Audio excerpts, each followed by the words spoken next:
5 sexy herbs, sexiest herbs. How are herbs sexy? Well, how are they not sexy? I mean, come on. Have you looked at some of these juicy things? Have you ever seen a basil? That joint is asking for the bite. It just wants you to nibble on its ear. You know what I'm saying? So here's the thing. Herbs that are sexy to me are the things that encourage what we would call aphrodisiac response.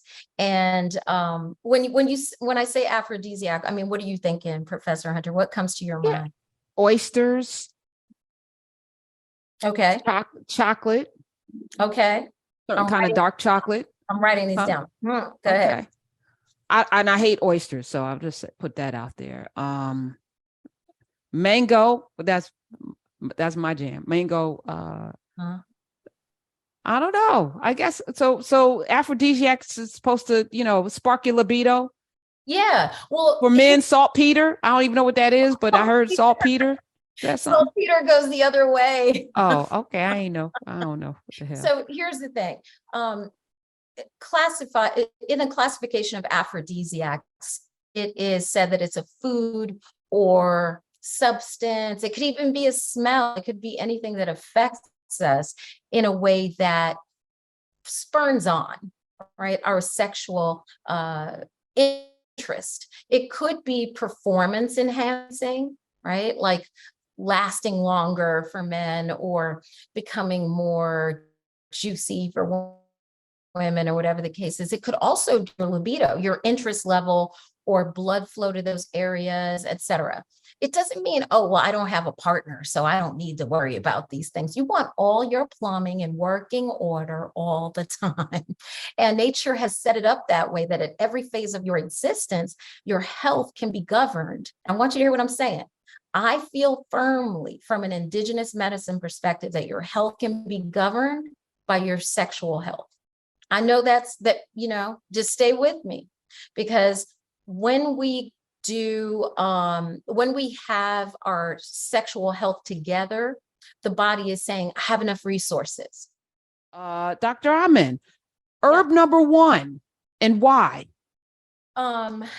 Well, I am a super big fan of ginseng in general. One of my first herbal teachers beyond my great-grandmother was a very elderly Chinese man in my neighborhood where I grew up in New York. And he didn't speak that much English. I didn't have that much command of Chinese, which means like almost zero. But we had hand gestures between us, and he must have seen something in me, and he agreed to, answer questions whenever I would go into this herb shop with jars of all kinds of wild stuff in there. And the one thing he emphasized a lot was ginseng. It was pivotal for men. And then there's a women's ginseng. And that's what I want to get into too, is that the women's ginseng is called dong quai, or he would call it tang quai. And so dong quai, DONG, QUAI, you can have lots of different kinds of spellings in English, but that's principally the one people rest on. It's the women's ginseng. So dong quai is awesome. When we talk about aphrodisiac, these sexy herbs, we're talking about making sure that all of those plumbings in our body, all of the juicy spots, everything is working in working order. This is not about having sex per se. It's about making sure that our hormones are balanced, that it comes across in our skin, it comes across in our hair, our nails, our body fat balance, like everything that we need in order to feel great. And when our hormones are off, our sexual hormones, our thyroid then gets thrown off. The other stuff gets thrown. It's a escalating set of interventions that you'll need eventually. Dong quai is one of those cornerstone herbs that I feel like is very, very pivotal for women. Right. So on the male side, we got ginseng. On the women's side, we have what they call the women's ginseng, which is dong quai. Have you had dong quai? Never. I couldn't spell it. I don't know what it is. Never had it. Would it be in something like a soup? Like what do you put this in? In your body. So you take it like a pill? Do you crush it up? Like, what does it even look like? Okay. So it looks like ginseng. It looks like a big root, kind of like ginger would be, right? And it can be cut down into small pieces. So we use it like in our Yoniverse tea. We use it in the Punani Power Tonic. It's something that has a very earthy ground flavor. So when you talked about decolonizing our tongues, this hits right in there. And if you taste a ginseng, it's that same earthy root flavor, right? So I love dong quai or tang quai. Okay, I'm looking at it now. It looks like little fingers, little rooted fingers, little thin little ginger, That's like sexy. real thin. Yeah, Yeah. sexy fingers. Love Okay, it. sexy fingers, hilarious. All right, number 2, ginseng's number 1, and dong quai. Yes, and these are in no particular order. I just love all these things. I love shatavari. Who? Shatavari. Sounds like a girlfriend down the street. Girl, These Shatavari was over last week, and we were talking about Shatavari. Shatavari is going to be a beautiful woman who is a beautiful girl from down the street with a nice ponytail, and she knows how to double dutch. That's Shatavari. Come on, Shatavari is a really beautiful herb in the asparagus family, believe it or not. And it is super useful. The name Shatavari itself is an ancient Sanskrit word, which means woman with 1,000 husbands or woman with 100 husbands. That's how potent the lady is who takes Shatavari, is she could handle 100 husbands. What? I'm today years old. It's SHAT. T as in Tom, A, V as in Victor, ARI, for those of you writing this down. Shatavari, come on through. Look at that. I love Shatavari. Taking it, you see a glow to your skin. You'll find that if you're still at that point in your life where you're cycling, where you have a menstrual cycle every month, like this helps regulate that cycle. So it's more timed. So you're not like, I don't know what's going on, less blood flow, less days in the cycle. I want to see everybody get to that 2 days in and out on a cycle. None of this 5, 6, 7 days. That's not normal. And having you be anemic is definitely going to happen if you're cycling that long or that heavily. So Shatavari lets you keep your resources instead of losing them monthly or in any phase of your life, whether you're in menopause, perimenopause, it brings the beauty, the blush back to your cheeks. Now, should people be careful because it can remove toxins and minimizes water weight? So those of us who get bloated during that time of the month, this can help with the bloating. I'm reading it also may lower your blood sugar. But if people are taking diuretics, yeah, it's so here's the thing. I love that you said this, and we're always going to use the caveat that we're going to speak to our primary care physician before we start taking things. This is very important. We're always going to say that. You're going to get bored of us saying that, but it's true, especially if you're on other medicines or you're trying out something new. Shatavari has thousands of years of use, but you may have a modern lifestyle in which you need to figure out how to incorporate that in. Shatavari goes all the way back to Kemet, thousands of years ago in ancient Egypt. This is a lean on herb that women, it's a must have.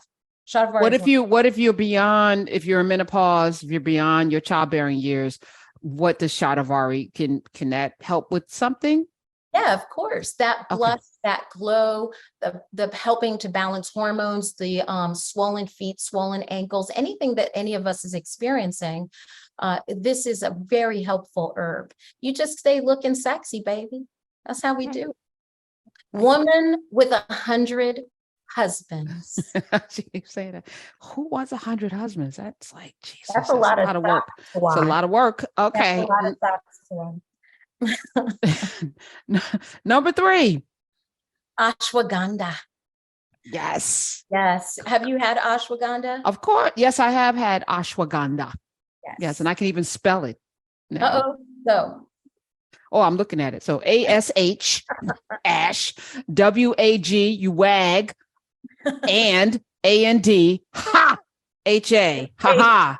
There you go. I like it. You did it like hip hop. You put the N, ha ha ha ha, on the end. Ha ha ha ha. It's like a jungle sometimes with ashwagandha. And anyway, tell us what it does. No, you almost got it. It almost happened. I love ashwagandha. It's one of my favorite, both male and female folks.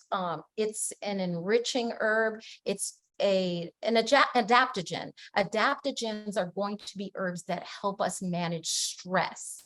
Not that any of us have stress in our lives, but it helps to manage stress. And anytime you're managing stress, what our ancestors found out was that our sexual function goes up. Now, have you ever been under stress and your libido or function or performance or any of it went down? Then the opposite is also true. I thought sex was for the stress relief. Oh, word. Well, not if you can't get there. Oh, I see what you're saying. Okay. Not if you can't get there. And what I really love, just like we talked about Shatavari with being the woman with 100 husbands, ashwagandha means smells like a horse.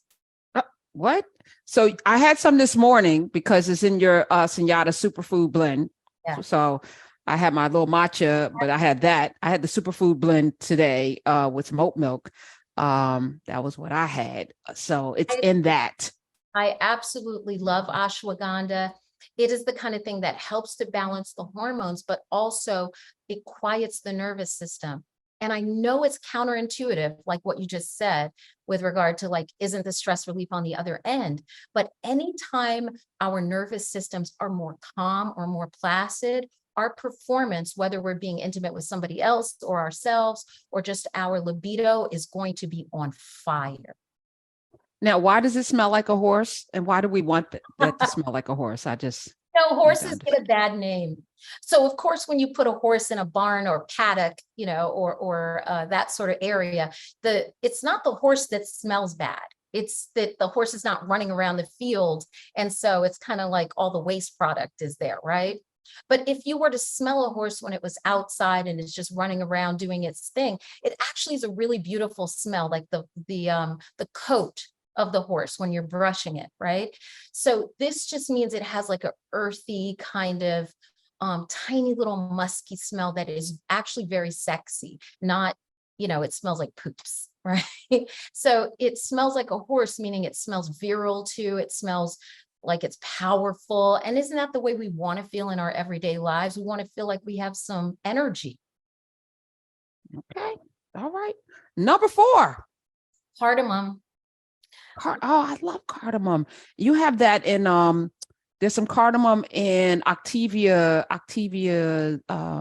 yes. Activia, yes. It's in all of our chais. Cardamom is pivotal. And when I was growing up, my great grandmother would open the cardamom, like give you one to eat like a sunflower seed, and you just pull out the little black seeds and chew on them. And it freshens the breath, and it also balances hormones. Cardamom is known as the queen of spices. And so as we have cardamom, especially for women, but it also is good for men too, right? What's good for the goose is good for the gander.